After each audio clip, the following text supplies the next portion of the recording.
All right, I think we'll go ahead and get started. So I just want to bring your guys' attention in case you didn't see the announcement that I posted for the thyroid case study. That's the endocrine system case study that's due in lab this Wednesday. For the last question, you only need to come up with one feasible diagnosis. You don't need to come up with two.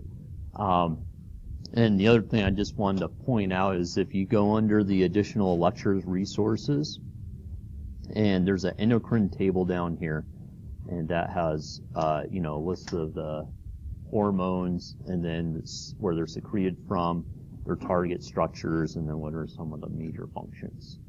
All right, and so I just want to point out a few resources for you guys to take a look at while you're studying.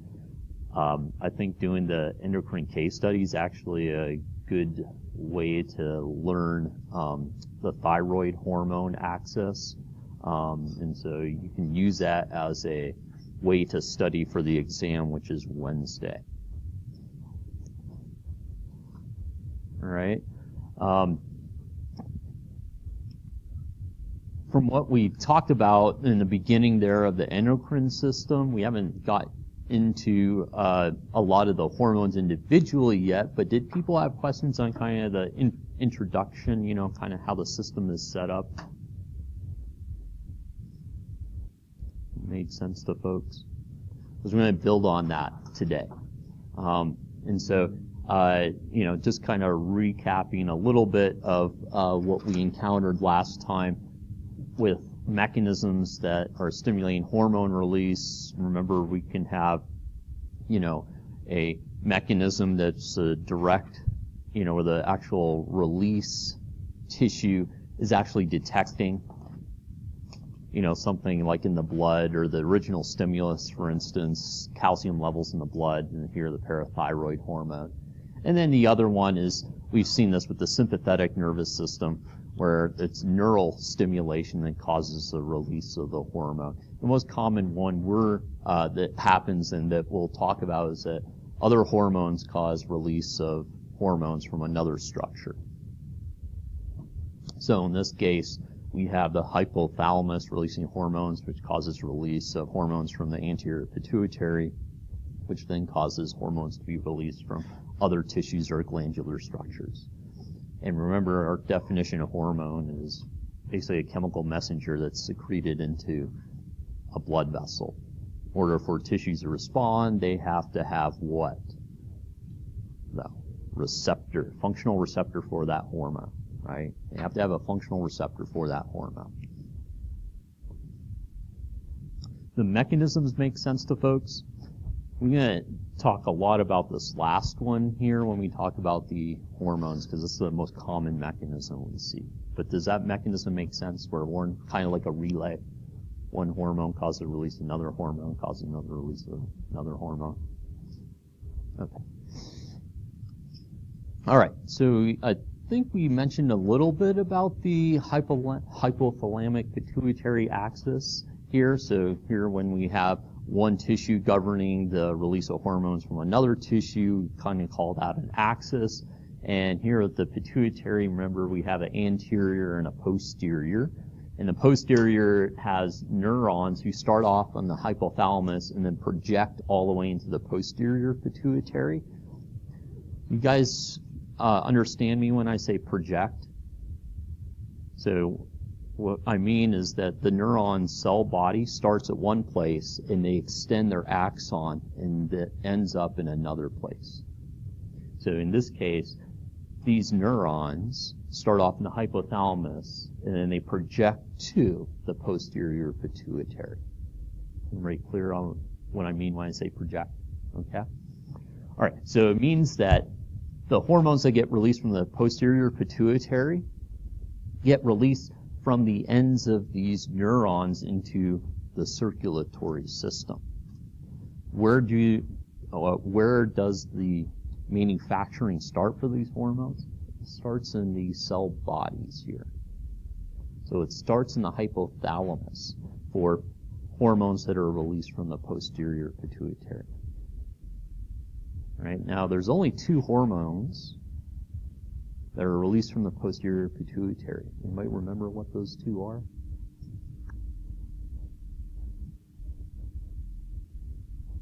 So one starts with an O. Oxytocin's one. Okay. The other one is ADH, or antidiuretic hormone. So posterior pituitary, there's two hormones, oxytocin and ADH. If you live in Britain, the UK, it's called vasopressin. All right. So vasopressin is another name for ADH. So yeah.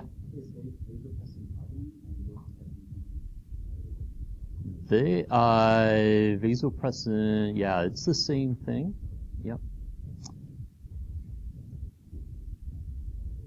All right. So the anterior pituitary, on the other hand, has separate cells that are going to be releasing hormones, and there's a bit of a circulatory highway between the hypothalamus and the anterior pituitary.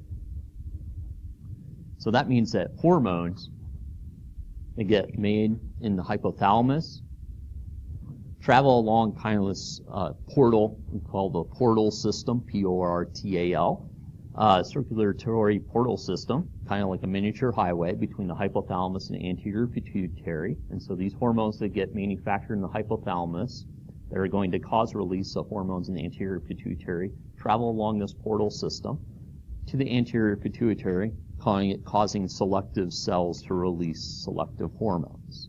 And there's a whole bunch that come off of the anterior pituitary. So posterior pituitary, there's only two. Anterior pituitary is a lot more. Here, for the anterior pituitary, that hormone release is going to be governed, controlled by hormones that are secreted from the hypothalamus. So it's like if we had kind of a miniature highway system that only ran between Bend and Redmond, right? Didn't stop any place else. That's kind of what this portal system is like. So it kind of is able to shuttle hormones from the hypothalamus to anterior pituitary. When certain cells bind to those hypothalamic hormones, they cause the anterior pituitary cells release their hormones into the broader circulatory system. Any gland structure or tissue that has receptors for those hormones are then going to respond to those hormones. In a lot of cases, they could be other glands. In some cases, like with growth hormone, it's going to be a variety of tissues. Now, is everybody comfortable with the differences between anterior and posterior pituitary, the mechanisms between the two? And you guys know what the two hormones released from the posterior pituitary are? Yeah. ADH, yeah. All right. So this is pretty much what I just told you guys. There's a blood vessel network. It's called the portal system, and that's helping shepherd or allowing transport of hormones from the hypothalamus to the anterior pituitary. As where the posterior pituitary, we have neurons that project, starting from the hypothalamus, project into the posterior pituitary for their release.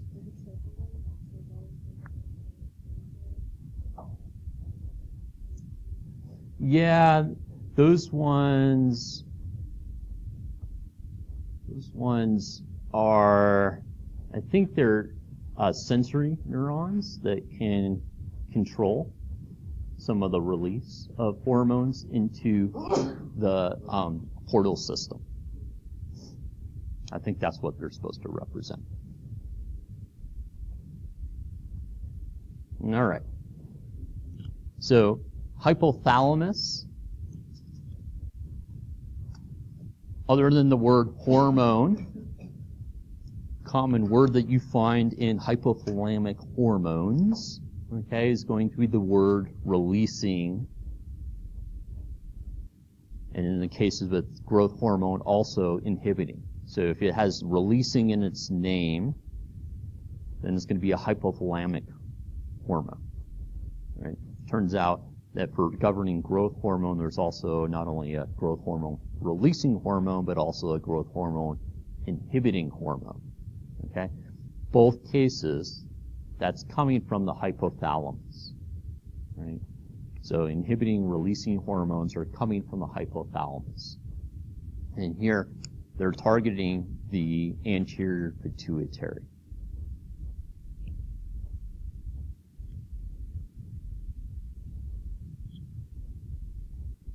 All right. So I think we covered that, and we talked about ADH and oxytocin there. And I just wanted to briefly recap.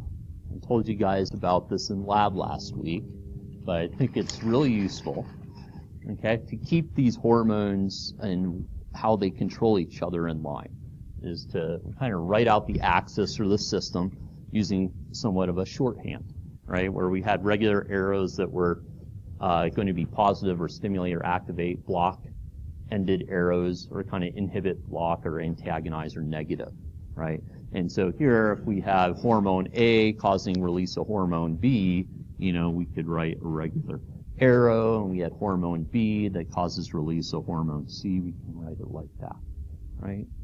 Now here, if hormone C had negative feedback inhibition, so it feedback inhibited this system so that when the system got activated, if we didn't have any type of way to, or any mechanism to turn the system off, A, B, and C would constantly increase in amount, right? And so here C could feedback inhibit A, and generally what it's going to do is also feedback inhibit B, the release from B.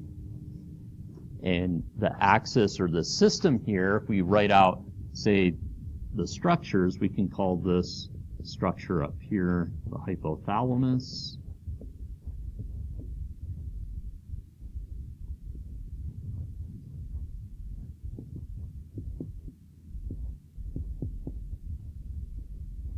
Call this middle structure that releases hormone B, the anterior pituitary.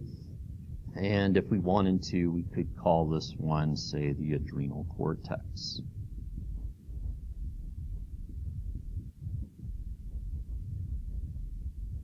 Right? And so if we fill in some of these hormones, right? So here, if we have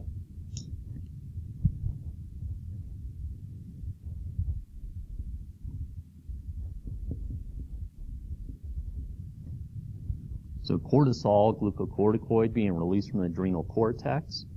And then what causes that release from the adrenal cortex of cortisol?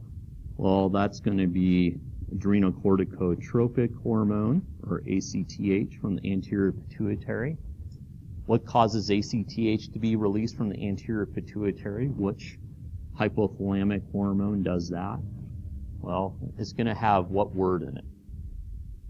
Releasing, right? In this case, it's corticotropic releasing hormone, or CRH, right? Okay. And so this is the hypothalamic anterior pituitary adrenal cortex cortical axis, right? And so here, once we have this out, the other thing is, I didn't write in here, but cortisol has other targets of other tissues. And so it is going to affect, it's going to have other effectors, okay? So for instance, the immune system, adipose tissue, and so forth. But what's nice once you get this set up is that if you have some sort of disruption of this system, you can figure out what's going to happen to the rest of the hormone levels and what might be manifesting itself in an individual that has this. So which tissue has ACTH receptors? Remember, it's got to be a tissue that responds to ACTH. Adrenal cortex. Awesome, you guys. Adrenal cortex, because remember here, right, that the ACTH is causing release of cortisol from the adrenal cortex. In order for the adrenal cortex to respond, it's got to have the receptors for whatever that signaling mechanism or molecule is, right? That's chemical messenger, okay? So let's say that we had some immune system problem in an individual where an antibody was generated such that it stimulated ACTH receptors in the adrenal cortex.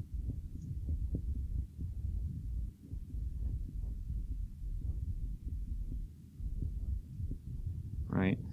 So if we're stimulating cortisol level, secretion in the adrenal cortex, what would you be expecting here with the amount of cortisol being secreted? Would you expect it to go up or down? It should go up, right? Because we're stimulating the release. So here,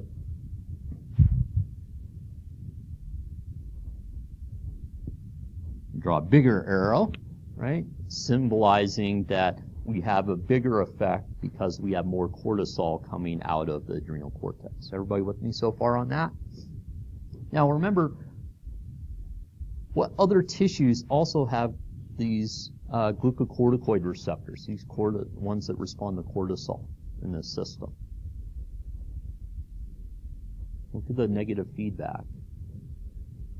Hypothalamus is one, and also anterior pituitary. Remember, this feedback inhibition, in order to inhibit something, it has to have a receptor. So it doesn't matter if it's being positively or negatively affected. In order for it to sense or respond to that effect, it's got to have the receptor. Okay? And so here, hypothalamus and anterior pituitary both have that glucocorticoid receptor. And we're elevating the amount of glucocorticoid, cortisol in this case, which means this inhibition, are we inhibiting it more or less?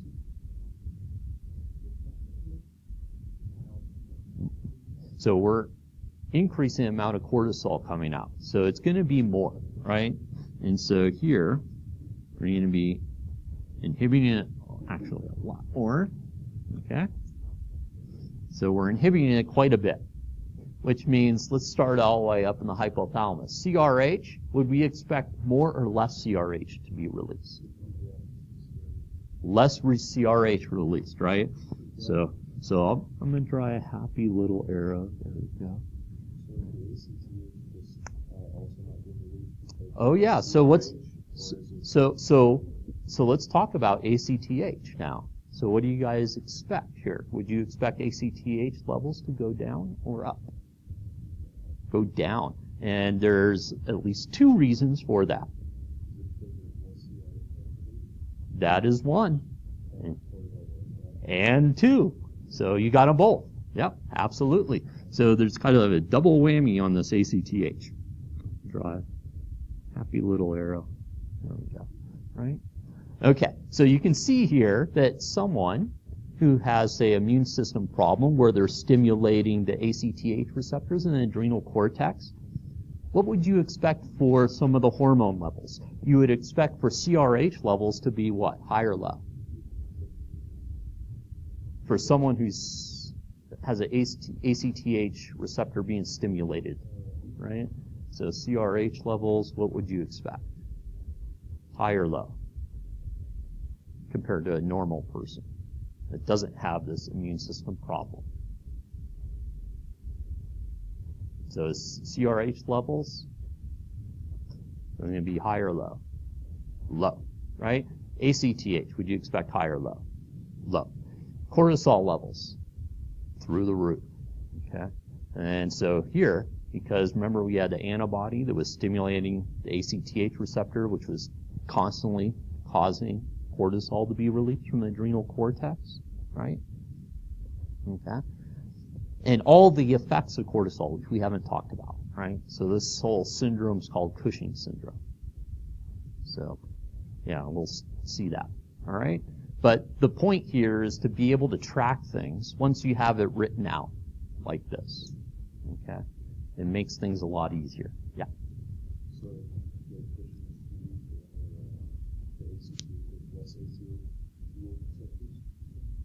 No.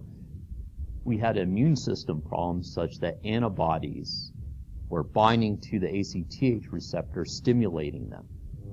Yeah. And so immune system can either do that or it can start destroying. And so, yeah. So the point here was the immune system was basically stimulating those receptors. So it's kind of circumventing the normal system. Everybody follow me on that? Okay.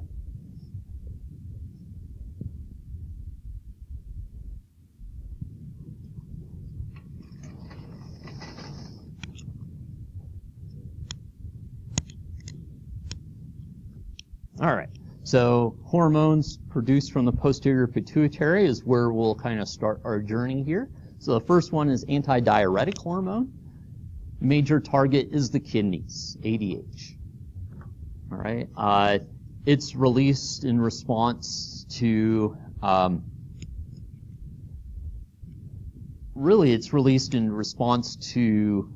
increased osmolarity. So if you think about salt, saline solution, right? Salt water.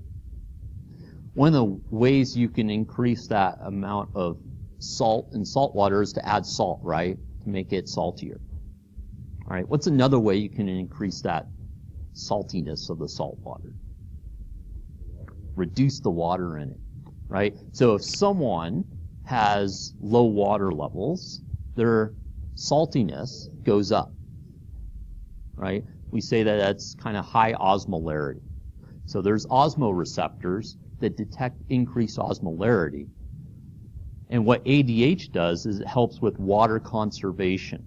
So you don't release water, or you don't allow as much water to get excreted in urine. So one of the things that ADH is doing is help conserve water by reabsorbing water from that filtrate that's going to eventually become urine. Right? So it turns out that if we maintain water and water levels, then we increase or maintain blood volume, and therefore we maintain or increase blood pressure. And so one of the things is that blood pressure can also help stimulate this. In fact, high blood pressure, okay, is going to inhibit ADH. So think about that. So if you have high blood pressure, the last thing you want to do is try to cram more fluid in your blood, right? That's not a good thing. So one of the things you do is that you want to not conserve as much water at that point. So hopefully this intuitively makes sense. ADH deals with water balance, conservation, right? Major targets the kidneys. Turns out really high concentration, and it also causes vasoconstriction, right? Which is why it's also called vasopressin, right? It turns out a lot of people don't think that high concentration is very physiologically relevant, and it rarely ever happens in individuals. So that kind of feels like, for a lot of scientists, that it's not physiologically relevant. All right, everybody with me on that? Okay. So that's ADH. So here, remember, it has to deal with water. It deals with water, and it is going to inversely impact urine output. So if we're conserving water, then we're not having as much water in the urine, therefore decrease urine output. All right. And we'll talk more about this guy also when we get into the renal system. All right. So it's involved with elevating blood volume and therefore blood pressure. Individuals that have problems with ADH. So it could be that they don't secrete any ADH, or the ADH receptors don't respond. Okay? They don't conserve water, which means that their urine output should do what? Increase or decrease? So we're not it should go up. Not conserving water, so urine output goes up because more water is being found in the filtrate and becomes urine.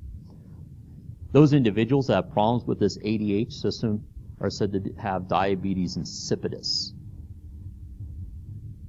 So they're constantly excreting water, and therefore they are constantly losing water, and therefore constantly thirsty, right?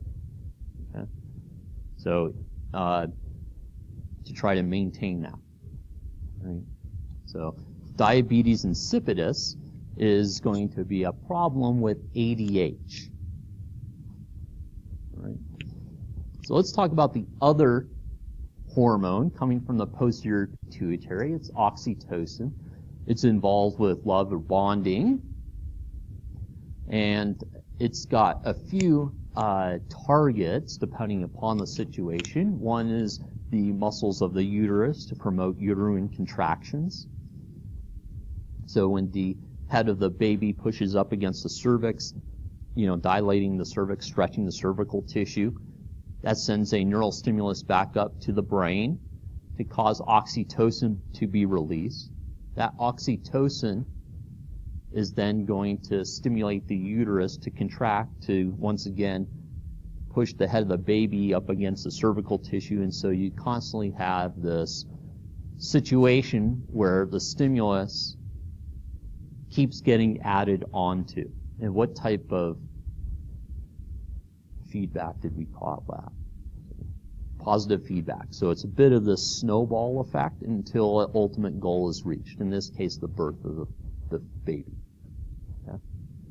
So here, uterine tissue is one of those targets. The other one is the mammary gland. There's actually a variety of hormones involved with lactation and so forth. And this one in particular oxytocin gets released in response to suckling by the infant.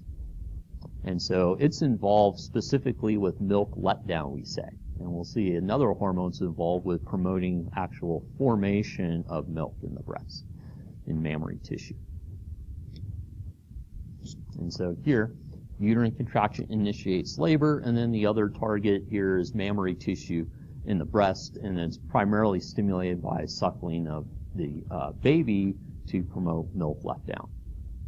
All right, so those are two major targets of oxytocin. It's also been shown to be released in response to bonding, so hugging and stuff like that.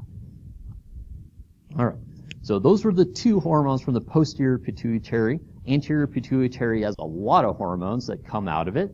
A lot of them that are targeting other tissues to release hormones have the word stimulating in them. For instance, thyroid stimulating hormone. ACTH stimulates release from the adrenal gland, so it's adrenocorticotropic hormone. FSH is stimulating release gonadotropes, for instance, the ovary, and then also LH is involved with stimulating release of a lot of sex steroids from the gonads, growth hormone, prolactin, and then we're not going to talk about this guy, melanocyte-stimulating hormone. Okay? And so here, there's kind of two major roles here with hormones coming from the anterior pituitary, or they directly are having impact on a variety of targets. And then the other way is to actually more specifically target endocrine structures like the thyroid or the adrenal cortex. And so here is just a bit of a summary here where we have the releasing hormones. So if they have the word releasing in it, they're coming from where? Hypothalamus. And then they're causing the release of these hormones from the anterior pituitary, and then in some cases those hormones have targets, endocrine target structures such as the thyroid, adrenal cortex, and also gonads such as testes and ovaries. Okay? All right? And so it helps to actually kind of write this out. And so I suggest folks to do a lot of writing on the exam, so write things out. I think it helps keeps things straight. I'm always amazed, how much students want to just not write things out and keep things straight in their head, because I think that you get confused really quickly with not writing things out. So feel free to write things out on the exam. All right, so let's take a look at one of these that's coming from the anterior pituitary. It's called prolactin. As the name suggests, it's involved with promoting milk production. So it stimulates production of the milk. So remember, oxytocin was more about the release of milk, right? So the actual letdown of milk. Here we're talking about promoting the actual production, stimulating the mammary glands to produce milk. All right. There's also other, so FSH and LH, which we'll talk a lot more about when we get into the reproductive system in 233. Target structures can be testes or ovaries. And when we take a look at these two, right, the FSH here right, is more involved with gamete production. That means sperm and oocyte maturation, right? As where LH is more involved with stimulating the production of sex steroids from these target structures. So easy way to think about it for now until we dig into the details when we talk about the reproductive system, right? And so here we're talking about gamete production, sperm or ovarian follicle, and then also here we're going to talk about ovulation in the ovaries with LH, and here LH is primarily promoting in males the production of testosterone in the testes, so androgens. Now, some sex steroids come from the adrenal cortex. Most of them are coming from the gonadal structures, so here, ovaries and testes.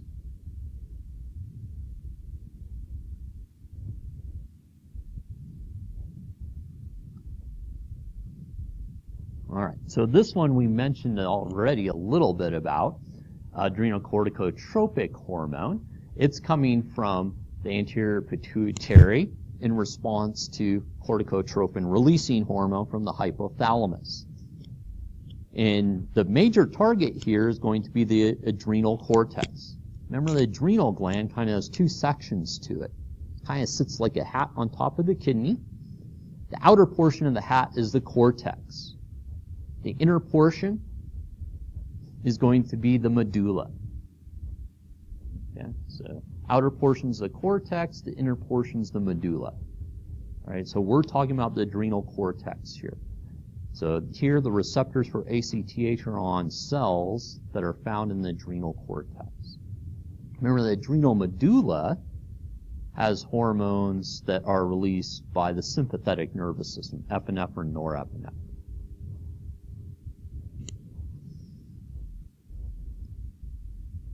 So here, produce and release corticoids. Major glucocorticoid is cortisol. Now, there is also mineralocorticoids that are released. And as the name somewhat suggests, they're involved with regulating minerals or electrolytes or salts. Right? So it turns out that the adrenal medulla that releases epinephrine and norepinephrine, that's in response to a short-term stress or alert. It's a quick response. Here, long-term, right, is going to be done by more the adrenal cortex. So, for instance, sustained, stressful situations are going to cause slight elevations in cortisol levels. And that can have dire consequences, as we'll see, all the things that glucocorticoids, specifically cortisol, impact. Right?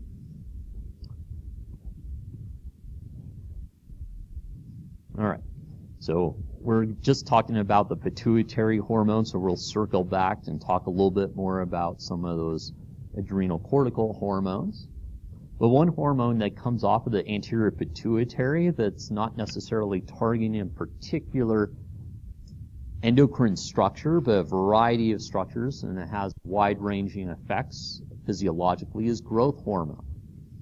And so here, growth hormone gets released from the anterior pituitary, and then it can cause release of what we call insulin-like growth factors. Another word for those are somatomedins. So IGFs and somatomedins are the same thing. So insulin-like growth factors and somatomedins are the exact same thing. Now, here, these IGFs that get released, you notice that they can feedback inhibit this releasing hormone from the hypothalamus. Now, it turns out this system not only has kind of a gas pedal to stimulate the release from the anterior pituitary with the growth hormone releasing hormone, but it also has the brakes. And so, here we have growth hormone inhibiting hormone that is going to be stimulated. So not only does it take the foot off the gas pedal, but it pushes down on the brake pedal, okay, for the release of growth hormone. So these IGF factors, they promote pushing down on the brakes and taking the foot off the gas. All right, and so there's kind of a dual control here with respect to growth hormone release from the anterior pituitary. Yeah.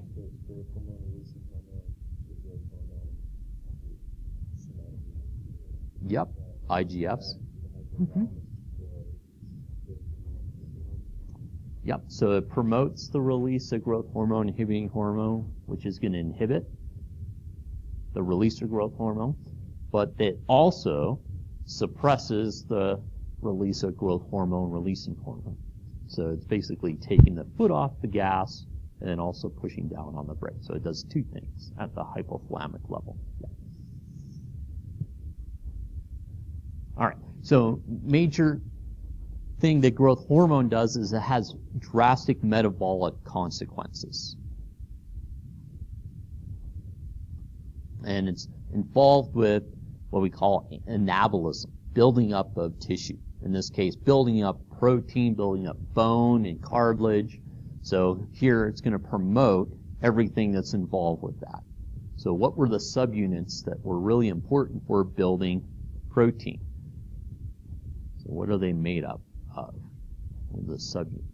Amino acids, right? So one of the things that this is going to do is promote, say, skeletal muscle to take in more amino acids so it can build more protein, right? And so it has this ripple effect. A lot of these hormones do, right? So here it's going to cause protein synthesis to be boosted.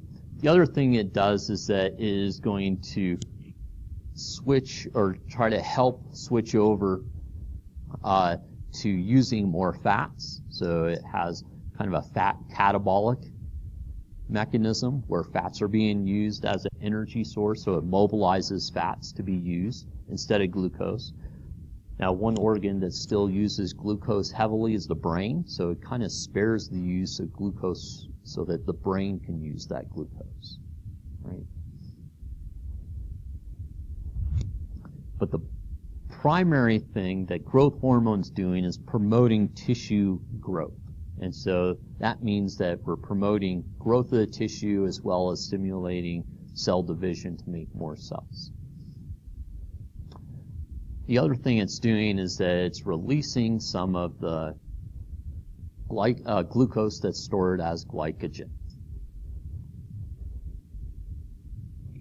And that's to help support, more metabolism by the brain. All right. And I mentioned a little bit about IGFs. So it turns out that growth hormone has a half-life of, tens of minutes. It's not very long. IGFs, on the other hand, have that half-life of hours, tens of hours. So here, this whole growth hormone stimulus, this axis, is prolonged. The time frame is prolonged because the IGFs stay around a lot longer than the growth hormone does. So it actually keeps promoting the effects of growth hormone, so to speak, because they stay around, these IGFs stay around longer than growth hormone does, right? And so here, not surprisingly, if we think about growth hormone and all the things it does, there's similar overlap here with IGFs, right?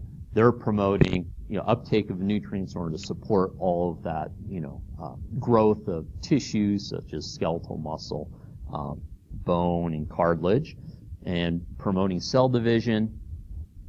They generally act fairly locally, so they're more along the lines of being more paracrine signaling, if you remember that term, where it's the neighboring cells that are responding to that stimulus, that chemical messenger, right?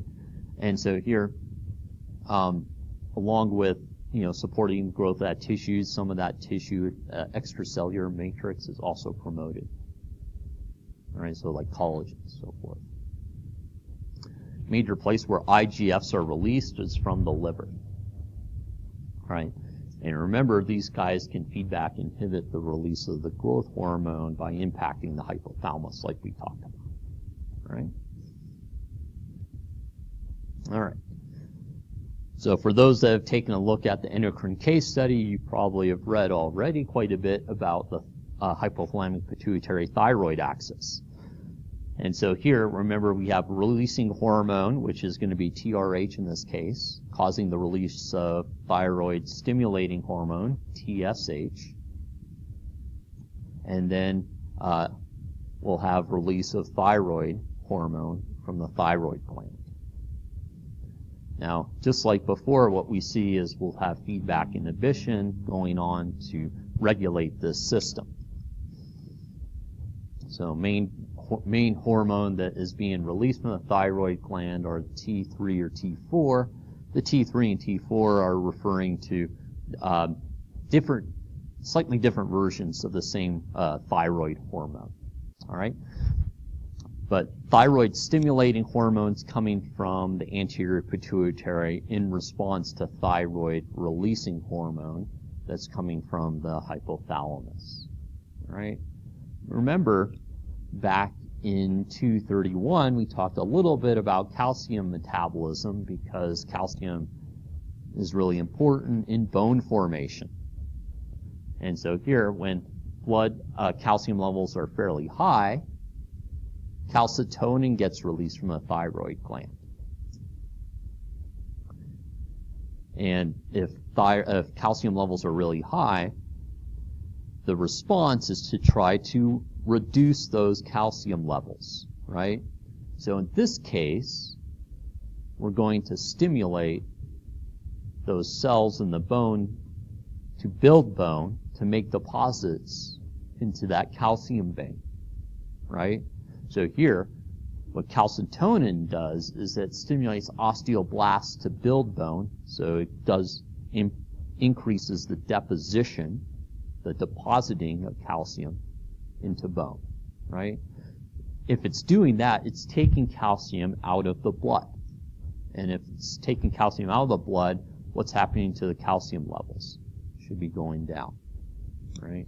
So it decreases blood calcium levels. Now remember, PTH, parathyroid hormone, does the opposite. So parathyroid hormones released in response to low blood calcium levels, right?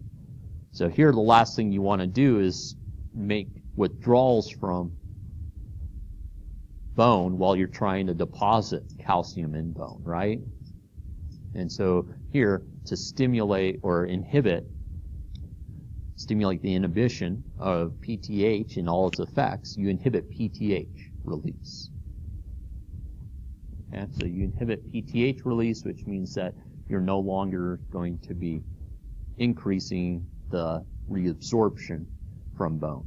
All right? So here, thyroid hormones, they're actually iodinated, meaning that they require iodine as one of their building components.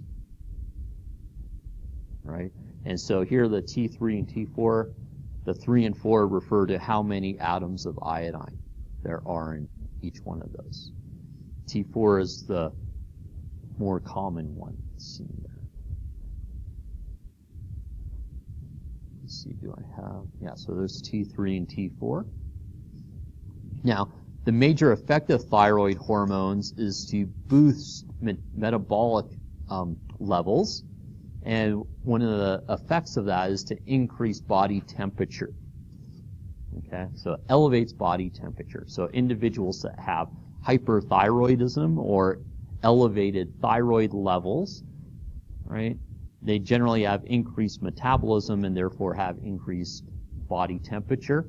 And so here, increased cell activities, increased metabolism, they're going to increase protein synthesis, increase metabolic rate, so it has major effects on metabolic rate, is what thyroid hormone has an effect on. And then the consequence can be increased body heat.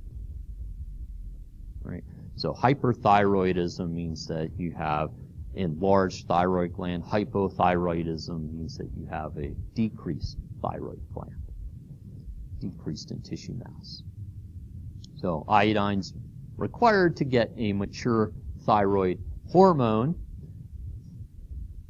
if you can synthesize the thyroid hormone up to the point where you need iodine and you don't have enough iodine, okay, that means you're not making enough of the functional thyroid hormone. In order to try to compensate for that, what happens to that tissue?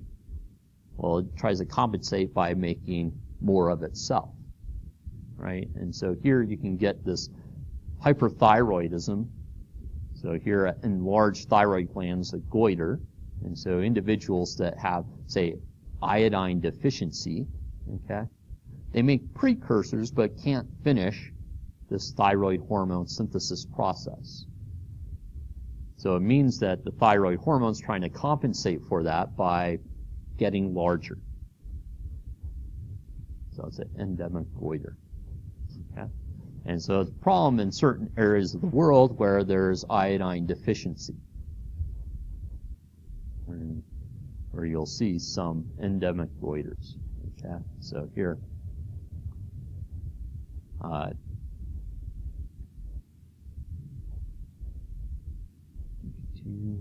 so mild iodine deficiency, here's the optimal, and here's moderate iodine deficiency.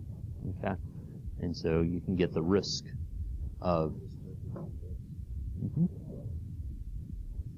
Oh, I think it's an artifact there. Yeah. Right? So, especially in third world countries where they don't have access to iodine, and this is a problem. Okay?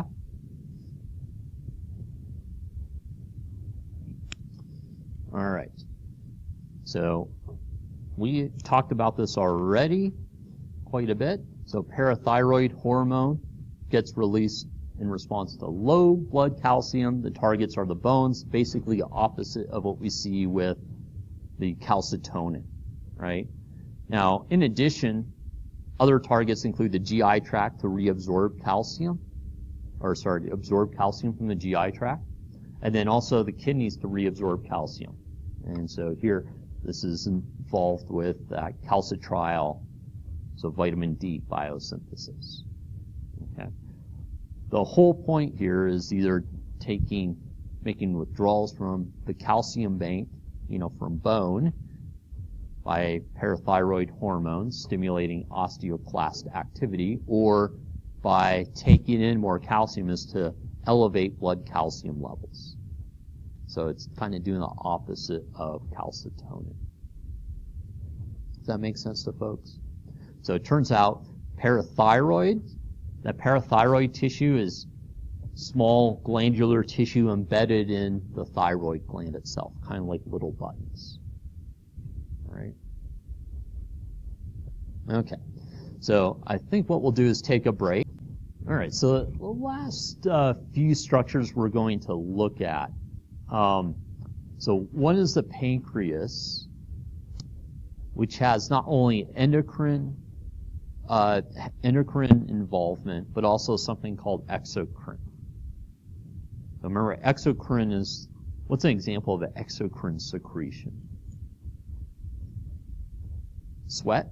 Yeah, absolutely. Yeah, so anything that's secreted, say, outside of our body. You remember that we have certain tracts that lead to outside our body, like the GI tract.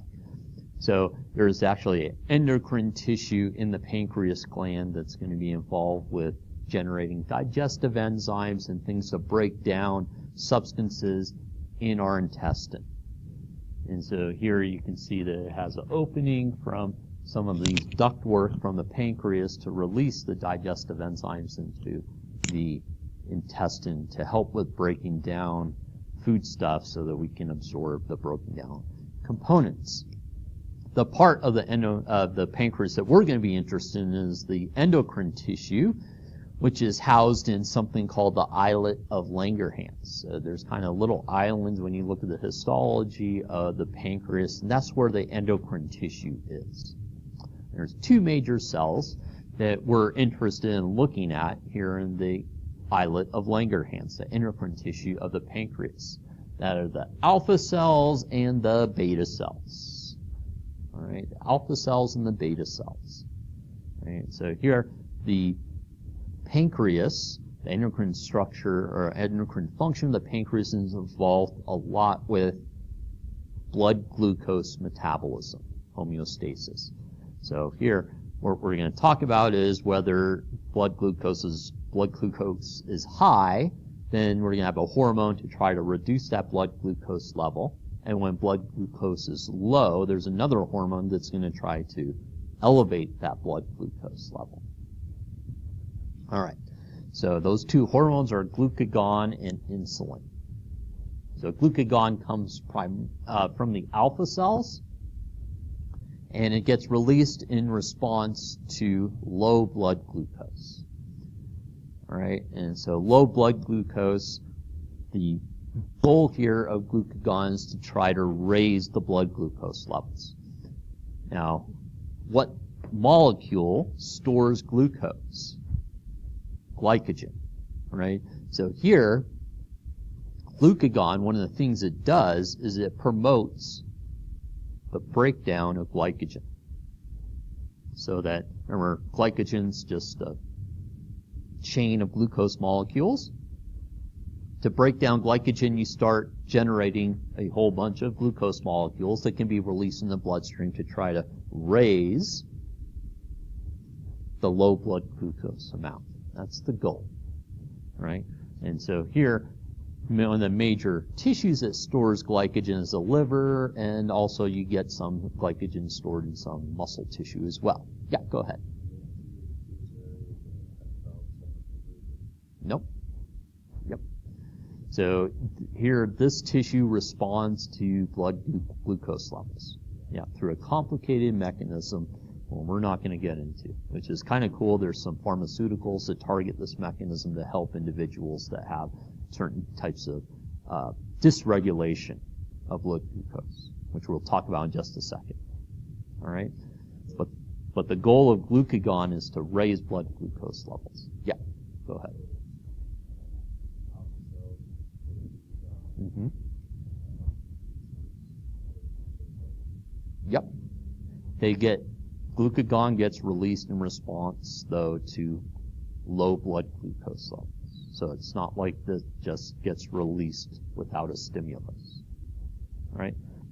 The other hormone is insulin that gets released when blood glucose levels are spiked or elevated. And that is produced by beta cells. And here there's many targets to try to take up that glucose from the bloodstream. And if you take glucose out of the bloodstream, you're reducing the blood glucose levels, right? So here, one of the things that insulin does is it causes insertion of glucose transporters into cell membranes. And if you increase the number of glucose transporters in the cell membrane, that increases the transport of glucose from blood to inside of the cell. So, for instance, one of the major targets of insulin is going to be skeletal muscle tissue. To increase the glucose transporters inserted in the membrane of skeletal muscle tissue and therefore increase transport of glucose into the cell. It also has some effects on increasing the synthesis of glucose transporters. All right? And so here, skeletal muscle, and then remember, and I'll get to your question in just a second, Cody, is that if we have elevated amounts of blood glucose, we have kind of an excess of it, it'd be a good idea to store this glucose for later in case we need it, right? In case the body needs it. So what does it do? It promotes glycogen synthesis to store the glucose when there's going to be times of need to release that glucose, when blood glucose levels are low, right? So the whole goal here is that because the stimulus is high blood glucose, the goal is to decrease blood glucose levels through the variety of mechanisms. Sorry, go ahead, Cody.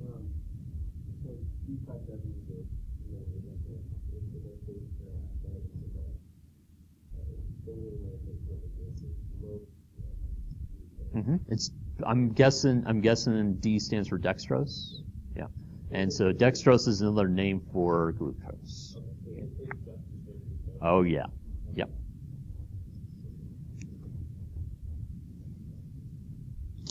Right. And so there's Diabetes. So we've talked about one type of diabetes so far. What hormone was involved with diabetes insipidus?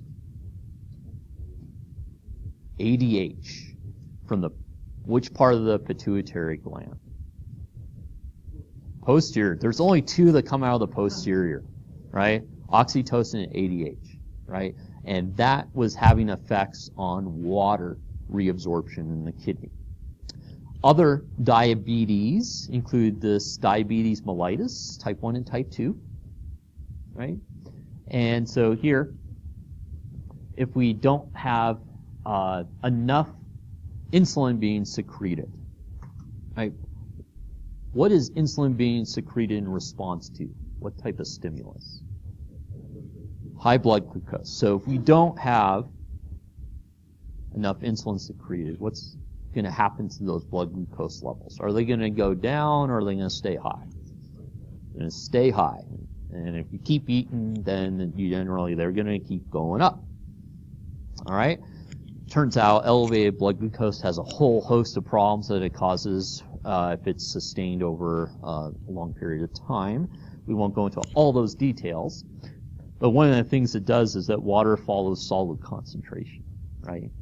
And so here, if you have a lot of solute in the blood, water is going to follow the blood, which ends up with increasing blood pressure, increasing filtration in the kidney, which means that you increase urine formation, and therefore one of the reasons that you call diabetes mellitus.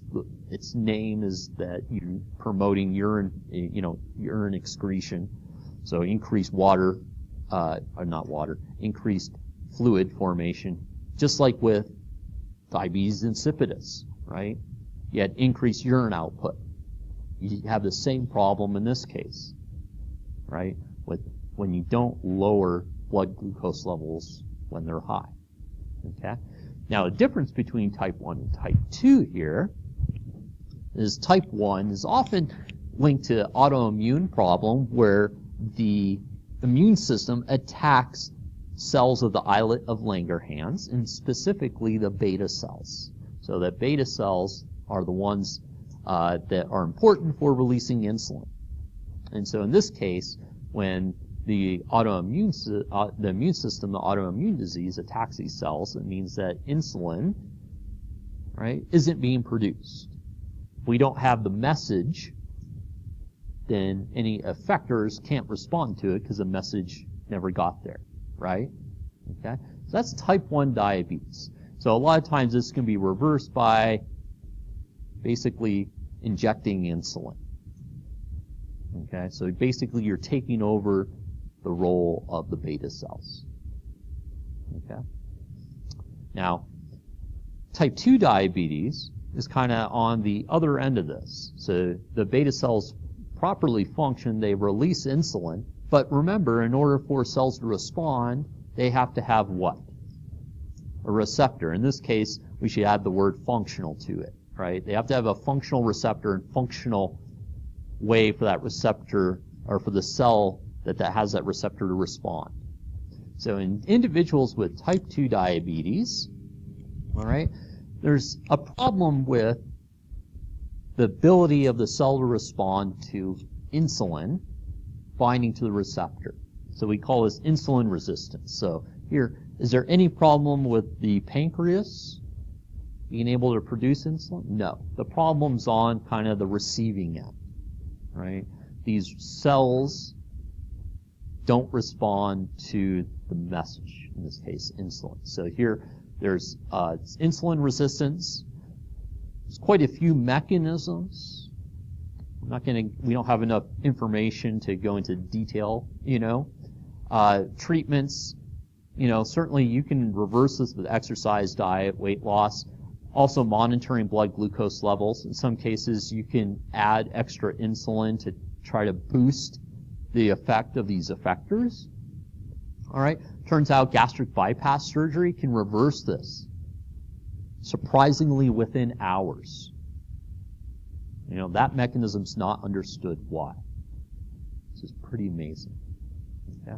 So difference between type 1 and type 2 diabetes. Type 1 insulin, the message isn't being produced because the cells that make that message, that insulin, are being attacked by the immune system. Type 2 means that the responder cells, the effectors, can't adequately respond to the message. And then when we talk about diabetes insipidus, it has to do with ADH levels. Go ahead.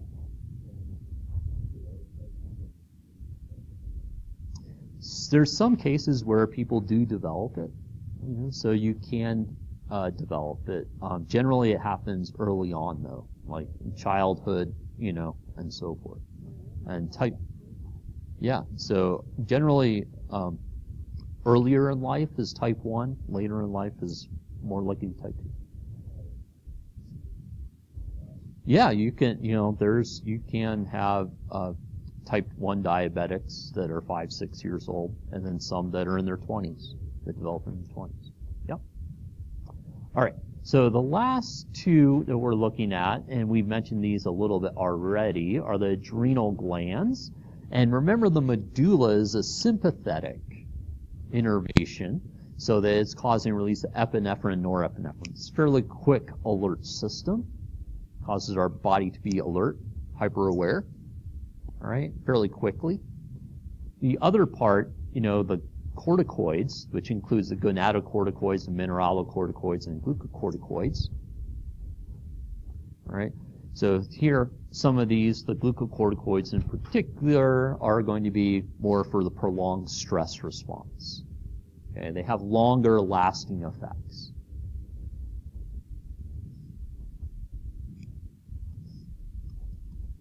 Right, so we talked about this. Remember, it's neural control for the medulla, which is the interior of the adrenal gland.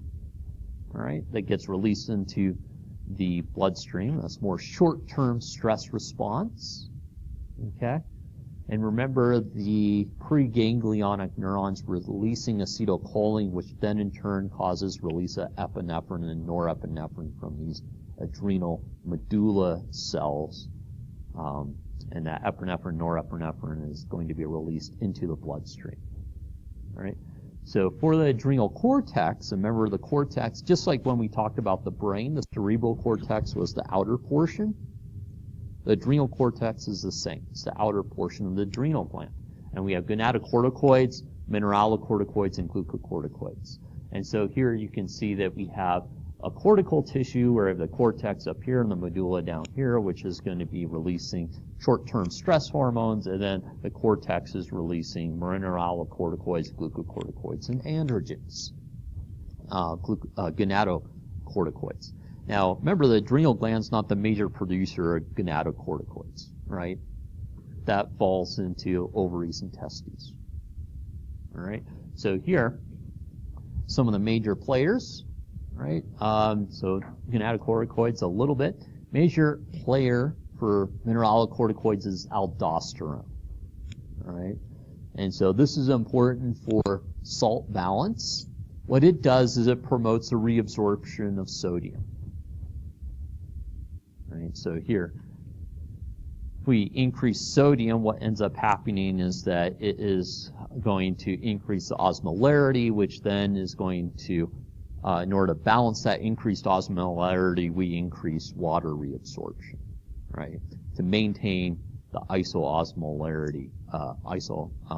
osmotic environment for our tissues to optimally operate. Okay? So here, aldosterone's a major mineralocorticoid.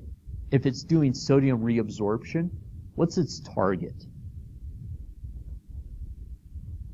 So any type of salt or fluid reabsorption or secretion, we're talking generally kidneys.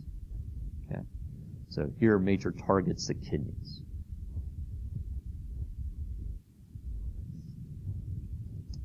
Glucocorticoids are involved with more prolonged stress response, and they regulate carbohydrate metabolism, protein and fat metabolism, and specifically they're involved with the breakdown of fat and protein. We're going to be involved with carbohydrates, so making sure carbohydrates get used, And one of the problems is that it also suppresses the immune system. Okay, so here glucocorticoids, cortisol.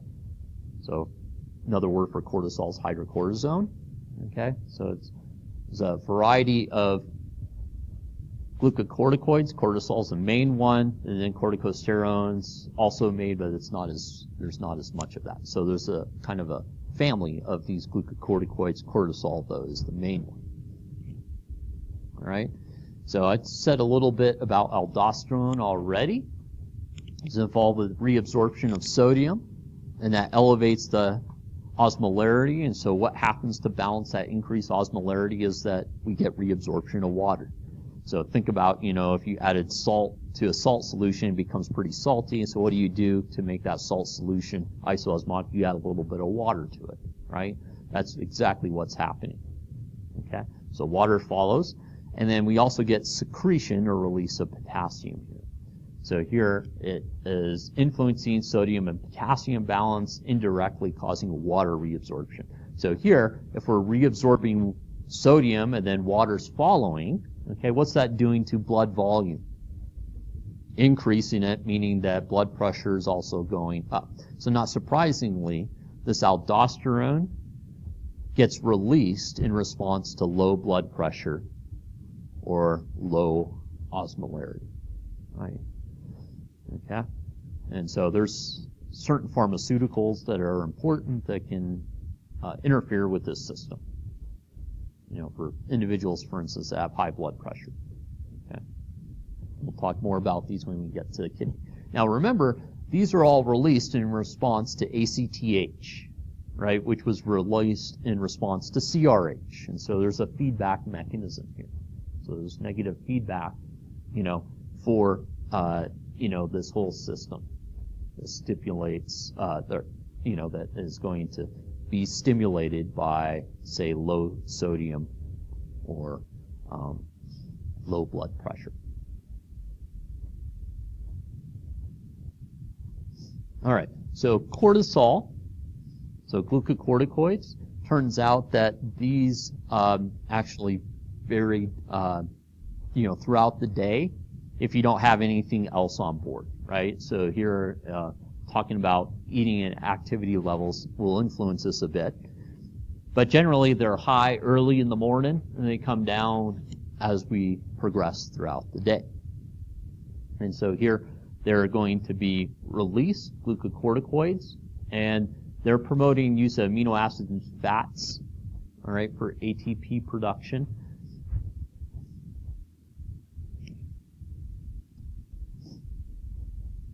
And it's also involved with saving glucose for use by the brain. All right, so similar to what we saw before. Now, individuals that have sustained release of cortisol, for instance, Cushing's syndrome, right? They're constantly having this fat deposition or being broken down and redeposited. Generally, what it does, it accumulates in the upper parts of the back and the neck, and kind of gives a buffalo hump, right? So individuals that have Cushing's syndrome kind of have this buffalo hump of fat. The other thing is that it really promotes lipolysis or breaking down of the fat from the upper and lower limbs. So they generally have very thin upper and lower limbs. So they have unique fat distribution. Additionally, remember, cortisol is really important at suppressing the immune system. And so individuals that have sustained release of cortisol or glucocorticoids here are going to be more prone to disease infection, right? Now, how many folks have heard of non-steroidal anti-inflammatory drugs, NSAIDs? Yep. So those are non-steroidal, right? So these would be the steroidal anti-inflammatory drugs, ones that are mimicking the actions of glucocorticoids, and specifically cortisol. They're steroidal anti-inflammatory drugs. Why? Because here cortisol and steroidal, glucocorticoids here, specifically cortisol, suppress the immune system, and they suppress inflammation. Okay? Now, what are some of the drawbacks, though, giving steroidal anti-inflammatories? Well, that's what you want to do, is that you want to suppress the inflammation, but you could be suppressing your immune system too much, right? That's one of the problems. Now, it's also involved with breaking down bone. So you can have problems with osteoporosis. You're breaking down skeletal muscle. And you're doing fat distribution, right? So you're having a whole host of other problems. So kind of the holy grail of people that do the research in the field is figuring out a way that you can give these steroidal anti-inflammatories without all the negatives that come with them. All right. So here we're talking about producing glucose from lipids and amino acids. So we're promoting that, increasing glycogen stores, right? So it's kind of promoting the storage of glucose. So this is one of the reasons that these were called glucocorticoids, because they originally were found as being glucose storing. And then prolonged stress can have dire consequences. One is that you sustained release of cortisol, which means that you decrease immune system function. And then you decrease tissue repair by decreasing fibroblasts. You increase blood pressure because of the effect of mineralocorticoids, right? Like aldosterone, where you have salt retention and therefore you get increased blood volume. There's also an aspect we didn't talk about where peripheral blood vessels constrict to increase blood pressure as well. And so there's a whole host of problems with individuals that have Cushing's syndrome, right?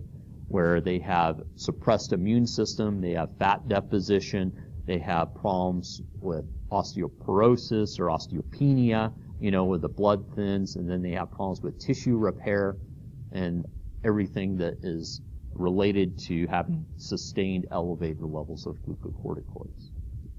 Now, what about individuals that are under chronic stress? Right? So all of those things to a slightly lesser degree happens. So here, if you're under chronic stress, then you're more prone to getting sick because your immune system is suppressed. Does that make sense? Right? So here, chronic stress is just kind of a small version of Cushing's syndrome in a way.